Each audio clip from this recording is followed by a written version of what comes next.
اعوذ باللہ من الشیطان الرجیم بسم اللہ الرحمن الرحیم السلام علیکم ورحمۃ اللہ وبرکاتہ۔ ہم طریقہ محمدیہ کی مشہور کتاب رضا الہی اور جنت کا راستہ پڑھ رہے ہیں۔ اس کا دوسرا مرحلہ خیالات اور سوچوں کی پاکی۔ انسان جسم کے ساتھ اعضاء سے گناہ تب کرتا ہے جب گناہ کی سوچ اس کے دماغ میں آتی ہے اور وہ دل سے اس کا ارادہ کرتا ہے۔ گناہ ایک چھوٹی سی چنگاری کی شکل میں چھوٹی سی سوچ ہوتی ہے اور اس وقت اس کو بجھانا آسان ہوتا ہے۔ اگر وہ شعلے کی صورت اختیار کر لے تو پورے دل اور دماغ کو لپیٹ لیتی ہے اور پھر انسان کے اعضاء یعنی جسم کے حصے وہ کام کر گزرتے ہیں۔ اس مرحلے میں 10 درجے ہیں۔ اس میں طالب علم کو عملی طور پر 30 دن کی مشق کے ذریعے سکھایا جاتا ہے کہ کس طرح دماغ کو شیطانی اور برے خیالاتوں سے پاک رکھا جا سکتا ہے، اور اگر برے خیالات آ جائیں تو ان کو کس طرح ختم کر سکتے ہیں۔ اگلے درجوں میں پھر یہ سکھایا جاتا ہے کہ انسان کی سوچ اللہ کی یاد میں کس طرح رہ سکتی ہے۔ آخر کار جو بندہ 10 درجے مکمل کر لیتا ہے تو اس کی سوچ پاک ہو جاتی ہے اور وہ مثبت ذہن رکھنے والا انسان بن جاتا ہے اور اس کی فکر اور سوچ کا تعلق اللہ اور اس کے رسول کے ساتھ قائم ہو جاتا ہے۔ جب انسان گناہ کی سوچ ہی نہیں سوچے گا تو اس سے گناہ کیسے ہوگا، اور گناہ سے وہ بچنا اس کے لیے آسان ہوگا اور بندے کو اللہ کا قرب اور مزید اللہ کی رحمتیں نازل ہوں گی۔ خیالات اور سوچ کی پاکی تزکیہ۔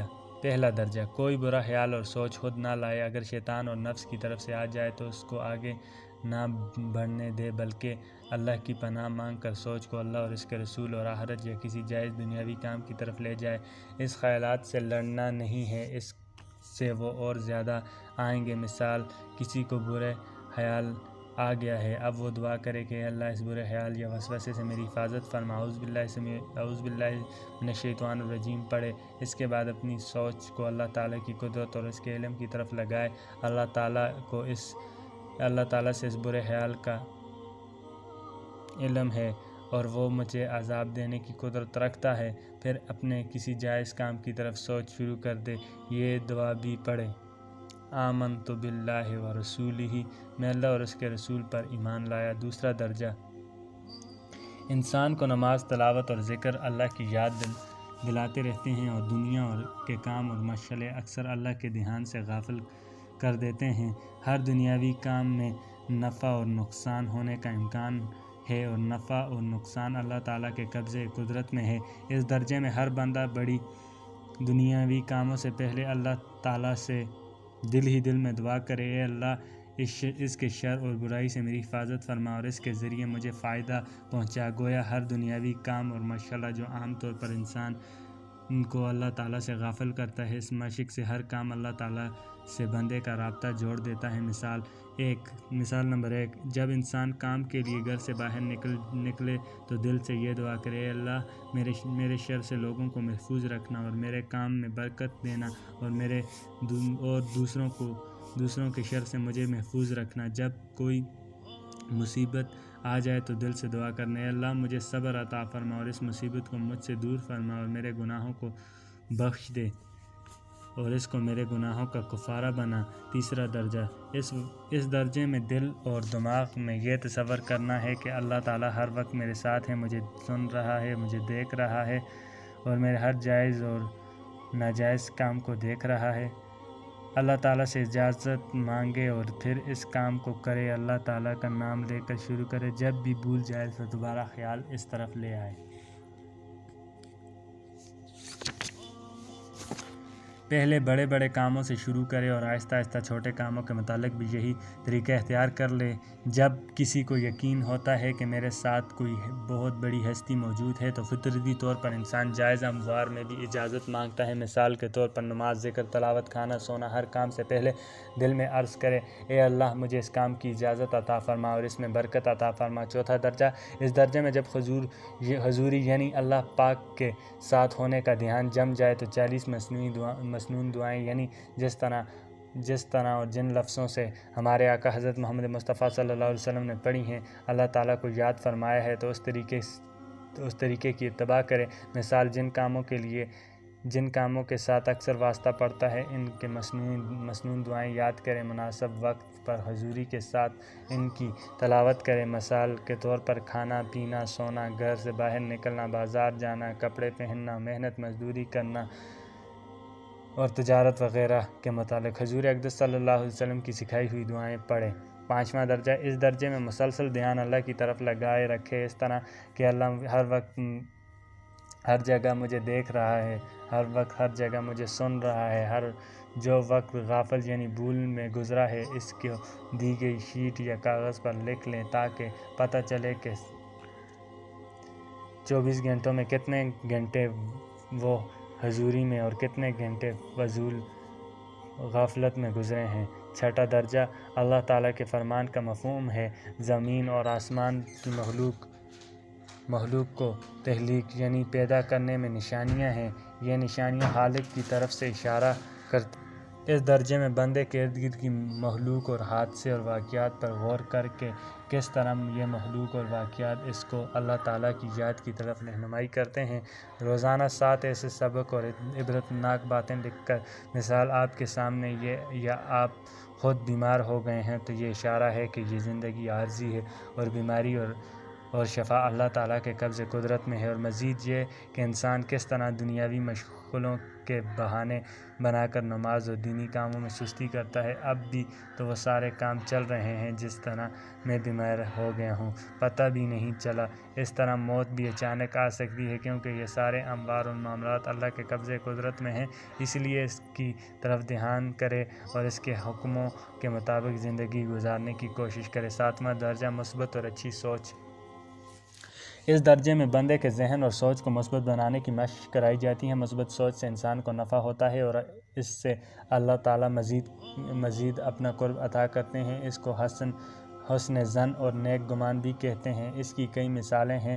مثال کے طور پر اللہ تعالیٰ کے ساتھ اچھا گمان رکھنا، 2 رسول صلی اللہ علیہ وسلم، اللہ کے رسول حضرت محمد مصطفیٰ صلی اللہ علیہ وسلم اور اللہ کے دین کے ساتھ، 3 مسلمانوں کے ساتھ۔ انسان کی زندگی کے مختلف واقعات پیش آتے ہیں اور مختلف لوگوں کے ساتھ اس کا واسطہ پڑتا ہے۔ کسی حادثے میں نقصان ہو جاتا ہے اور کسی انسان سے بعض مرتبہ دکھ تکلیف پہنچتی ہے۔ اس درجے میں انسان حادثے اور واقعات کا اچھا پہلو دیکھتا ہے بشرطے کہ وہ گناہ نہ ہو۔ مثال 1، آپ مشکل میں ہیں اور کسی نے آپ کی مدد کرنے سے انکار کر دیا ہے۔ اب بجائے بغض نفرت رکھنے سے بندہ یہ سوچے کہ اگر وہ بندہ میری مدد کرتا تو اس کا احسان ہوتا، نہ کہ میرا حق ہے، ضرور میری وہ مدد کرتا، اور یہ سوچ کر شاید وہ خود کسی مشکل میں ہے یا اس کے پاس مدد کرنے کا سامان نہیں۔ اس طرح اپنے دل میں نفرت اور بغض نہ لانے بلکہ اس کے لیے دعا کریں۔ 2، آپ کہیں بھی جا رہے ہیں، راستے میں گاڑی خراب ہو گئی۔ اب بجائے اس کے سوچیں کہ ایسا کیوں ہوا، میں کون سا گناہ کیا ہے اور آخر میرے ساتھ ایسا ہی کیوں ہوا، ساتھ ہی اپنے ہم سفر کے ساتھ الجھیں اور تلخ باتیں کریں اور وہ یہ سوچے کہ اللہ کا فضل ہے کہ ہزاروں مرتبہ میرے سفر میں گاڑی خراب نہیں ہوئی۔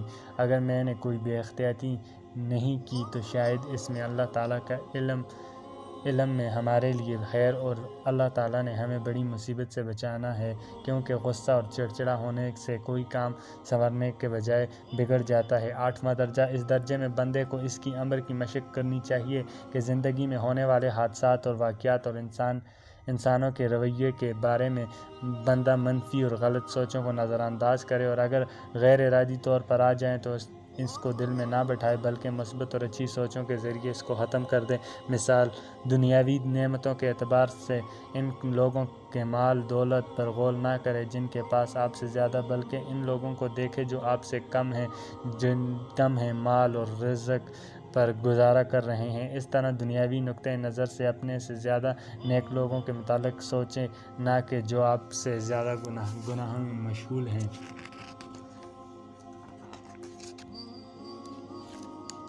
9واں درجہ، محبت ذات محمدی صلی اللہ علیہ وسلم اور آپ صلی اللہ علیہ وسلم کی سنت کی اتباع۔ اس درجے میں بندے کو چاہیے کہ وہ حضور اقدس صلی اللہ علیہ وسلم کی سیرت اور حلیے کے مطالعہ کرے اور اپنے خیال ہر وقت حضور صلی اللہ علیہ وسلم کی طرف لگائے رکھے، انہیں انہی کی محبت اور اتباع سے مجھ کو اللہ کا قرب حاصل ہوگا۔